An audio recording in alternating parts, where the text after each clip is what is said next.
3 দিন যাবৎ আমি এই ঘটনা পরে শ্রীপুর ফ্লাইওভারের নিচে রাত কাটাইতেছি, আমি এখানে আসতে পারি না। আমার এই জায়গায় পিস্তল ধরছে, আমার গলায়, আমার মেয়ে আসে জড়ায় আমার পাঞ্জাটা ধরছে।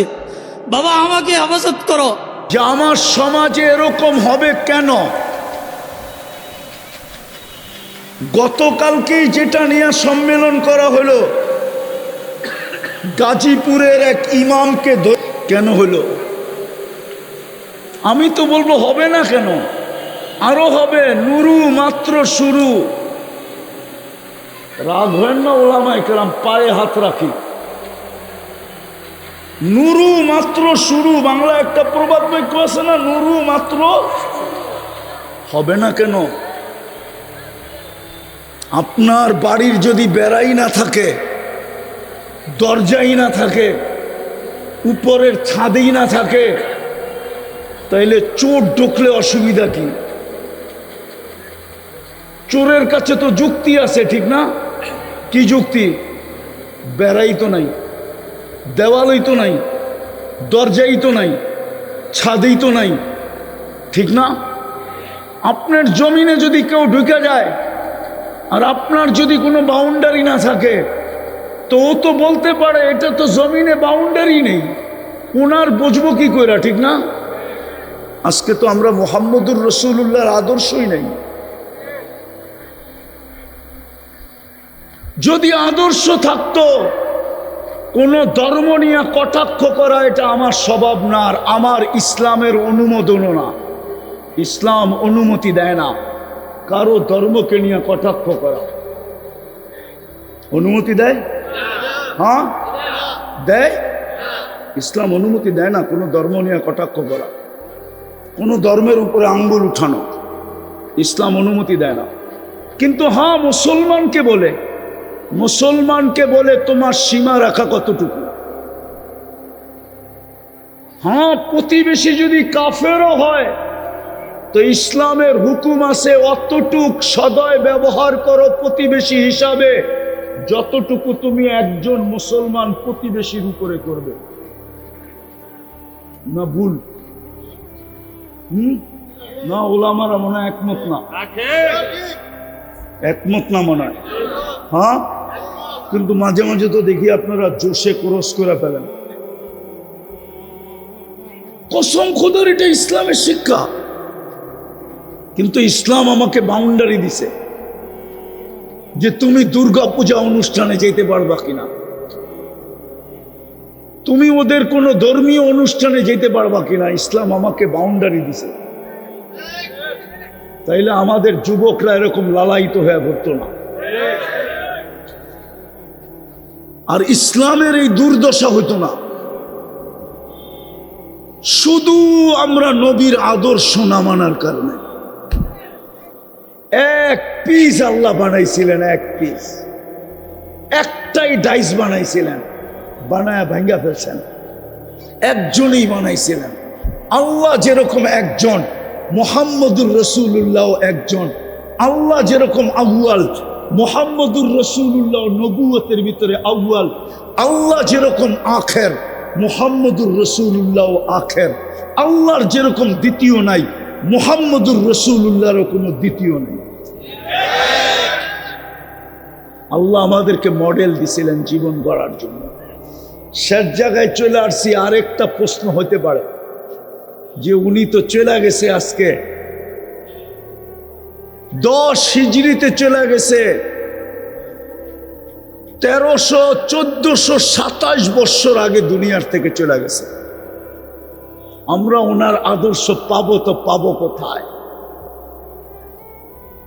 ওনার স্যাম্পল পাবো তো পাবো কোথায়? ওই রং পাবো তো পাবো কোথায়? ওই স্যাম্পল বিক্রি হয়তো হয় কোথায়? ওই আদর্শ বিক্রি হয়তো বিক্রি হয় কোথায়? মুহাম্মদুর রাসূলুল্লাহর রং বিক্রি হয়তো হয় কোথায়? ভালো মতে ওলামাও ভালো মতে। এই জন্যই তিতাস ওলামাদের এই আয়োজন আসছে। কোরআন আওরাসনাল কিতাব আল্লাযী নাসতাফাইনা মিন ইবাদিনা। কুরআন বলে আতিউল্লাহ ওয়া আতিউর রাসূল ওয়া উলুল আমরি মিনকুম। কুরআন বলে আলিফ লাম রা কিতাবুন আনজালনা ইলাইকা লিতুখরিজান নাসা মিনাজ যুলুমাতি ইলান নূর। এই জন্যই এই সিস্টেম, এই জন্যই আজকের আয়োজন। তিতাসের ওলামায়ে কেরাম বুঝানোর জন্য যে আমরা দোকান খুলে বসছি, আমাদের কাছে মুহাম্মদুর রাসূলুল্লাহর রং আছে, মুহাম্মদুর রাসূলুল্লাহর আদর্শ আছে, মুহাম্মদুর রাসূলুল্লাহর স্যাম্পল আছে, মুহাম্মদুর রাসূলুল্লাহর কি বলে মুহাম্মদুর রাসূলুল্লাহর ডিজাইন আছে। যে বিষয়ে তুমি নিতে চাও আমাদের কাছে দোকান আছে, আমাদের কাছে আসো আর বিনা পয়সায় নিয়ে যাও, বিনা পয়সায়। সব দোকানে কিনলে তো লেনদেন হয় টাকা দিয়া, আমাদের কাছে লেনদেন হবে পয়সা ছাড়া, টাকা ছাড়া।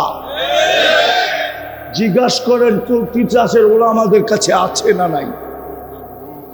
কুরআন বলে, কুরআন আওরাসনাল কিতাব আল্লাযীনা ইসতাফাইনা মিন ইবাদিনা। আপনারা বুঝবেন কিনা আমি চেষ্টা করতেছি বুঝাইতে, আল্লাহ করুক বুঝে আসুক।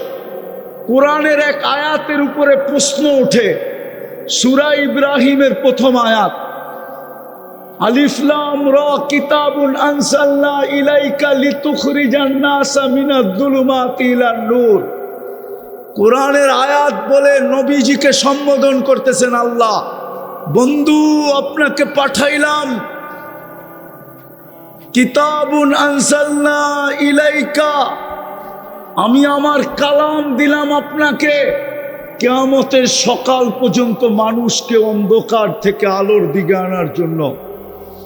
আমি যদি আল্লাহকে প্রশ্ন করি, আল্লাহ কিয়ামতের সকাল, বয়স তো দিলেন 63 বছর, 2-4 হাজার বছর বয়স দিতেন, তাইলে তো মনকে বুঝাইতে পারতাম যে আপনার এই আয়াত ঠিক আছে। বয়স কত? জমানা কোন পর্যন্ত?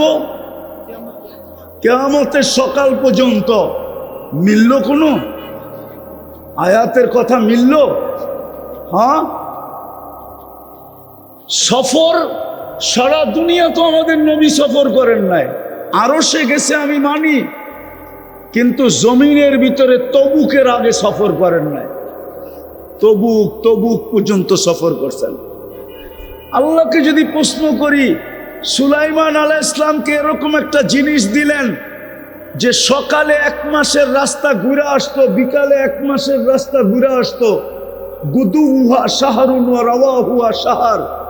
আমাদের নবীজি দেখে দিলে কি হইতো? সকালে একটা গরম দিত সারা বাংলাদেশ দুনিয়াটা, বিকালে আবার আরেকটা গরম দিত, রাত্রে ঘুমাইতো। ঠিক না? কি হুজুর রহমানায় বসতেছে না? হ্যাঁ।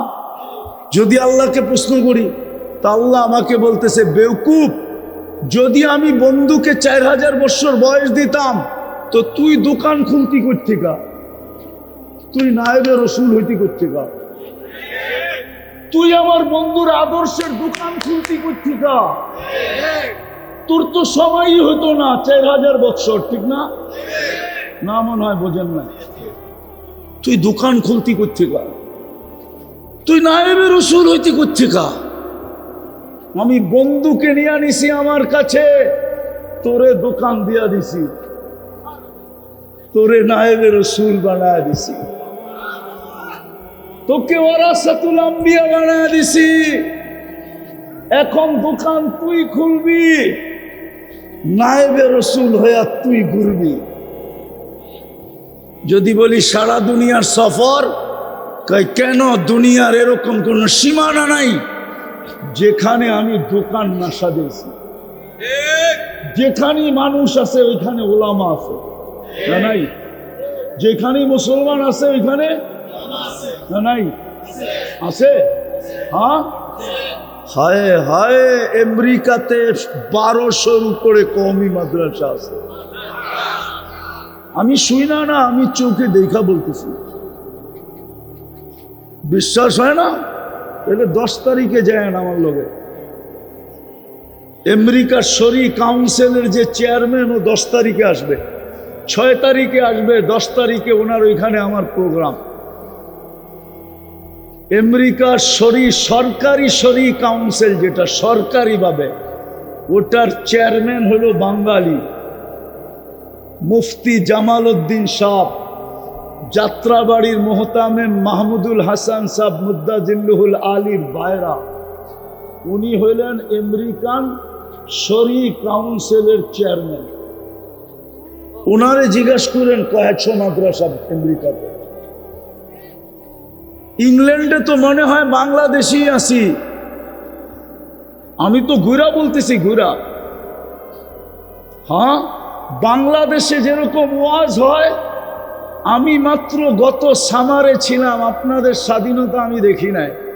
আমি জুলাইয়ের 8 তারিখে গেছি, আগস্টের 18 তারিখে আমি দেশে ফিরে আসছি। জুলাইয়ের 18 তারিখে গেছি, আগস্টের 18 তারিখে আসছি। 1 মাসে আমি মাদ্রাসায় 46টা প্রোগ্রাম করছি।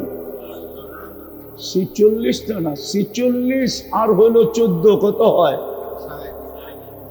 আমি 60টা প্রোগ্রাম করছি,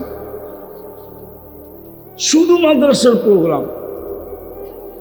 আল্লাহ বলে, বেওকুফ, যদি বন্দুকেই 4000 বছর বয়স দিতাম, তাহলে তিতাসার ওলামারা দোকান খুলতো কোন জায়গায়?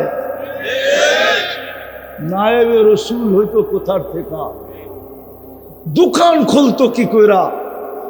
আর বেওকুফ, বন্দুকে সারা দুনিয়ায় ঘুরাই নেয়, তাতে কি আসে যায়? যেইখানে মুসলমান আছে ওইখানেই আমি ওলামা পাঠাইছি। এই জন্য তিতাসের ওলামারা আজকে আপনাদেরকে ডাইকা দোকান খুইলা আজকে বসছে। হয়তো আমার চেয়ে সুন্দরভাবে আপনাদেরকে শোনাবে, পরে যারা শোনাবে, কিন্তু আমি আবার পিছনে যাইতেছি। আমি দুনিয়ার শেষ মাথায় গেছি নরওয়ের পরে দুনিয়া শেষ। রাশিয়ার একটা দেশ আছে, বরফ আর বরফ। আমি যা দেখি ওইখানেও বাঙালি। তা আমি জিজ্ঞাসা করছি, তোরা এখানে আসলি কেন? আপনি বুঝেও প্রশ্ন করেন কেন? পেটের টানেই তো আসছি। একটু পরে দেখি এক হুজুরও বাহির হয়ে আসছে। তখন আমার এই আয়াত বুঝে আসছে, কিতাবুন আনজালনা ইলাইকা লিতুখরিজান নাসা মিনাজ যুলুমাতি ইলান নূর। তখন আমার এই আয়াত বুঝে আসছে যে হুজুর এখানে কেন আসলো। তখন বুঝে আসছে আল্লাহর কথা সত্য। এই বরফের দেশে মুসলমান আসছে, তো আল্লাহ বলে রমজানের লেগা দোকানদারও পাঠায়া দিছি। যা দোকানদার, তুই ওই বরফের দেশে যা। তুই আমার বন্ধুর আদর্শের দোকান না করলে আমি জীবন করার জন্য যে আদর্শ দিয়া পাঠাইলাম, 1 পিস, এইখানের মানুষ রঙে রঙিন হবে কিভাবে? এই জন্য চলেন আজকে তওবা করি। তওবা করবেন? আজকে মুসলমানের দুরবস্থা এই জন্যই। কিন্তু উলামা আমার সাথে একমত হবে না, কিন্তু আমার কাছে সময় নাই। আল্লাহর নাফরমানির কারণে আমাদের এই দুরবস্থা না। আল্লাহ কিন্তু নিজের নাফরমানি সয়া নেন, মাইনা নেন, বেশি কিছু বলেন না। আমি প্রমাণ দিতেছি, তিতাসের মানুষ ভালো মতে বোঝেন, ভালো মতে। 360টা মূর্তি বাইতুল্লাহর উপরে। কোথায়? কিছু বলছেন? কিছু বলেন না। উলঙ্গ তওয়াব বাইতুল্লাহর, কিন্তু কিছু বলেন না। কিছু। আবার বাইতুল্লাহর চত্বরে বৈশা গায়রুল্লাহর পূজা, তাও কিছু বলেন না। কিন্তু ওই জায়গায় বন্ধুর উপরে আঙ্গুল উঠাইতে দেরি আবু লাহাব, তাব্বান লাকা বলতে দেরি, সূরায়ে তাব্বাত ইয়াদা জিবরিল দৌড়ায়া নিয়ে আসতে দেরি করেন নাই। আল্লাহ কিয়ামত পর্যন্ত এই উম্মতকে বুঝাইছে, উম্মত আমার নাফরমানি মেনা নিমু, কিন্তু আমার বন্ধুর নাফরমানি মানব না, না, না, না, না, না। জানি না আমি আপনাদেরকে বুঝাইতে পারি না। না বুঝলে মজমার অবস্থা এরকম হতো না। আপনারা বোঝেন না, তাব্বাত ইয়াদা, আল্লাহ ওই মুহূর্তে নাজিল করতে দেরি করেন নাই। তাব্বাত ইয়াদা আবি লাহাব, আল্লাহ বলে মাইনা নিছি 360টা মূর্তি আমার ঘরের উপরে, মাইনা নিছি উলঙ্গ তোয়াব কিছু বলতেছি না, মাইনা নিছি আমার ঘরের চত্বরে বসা গায়রুল্লাহর পূজা মাইনা নিছি।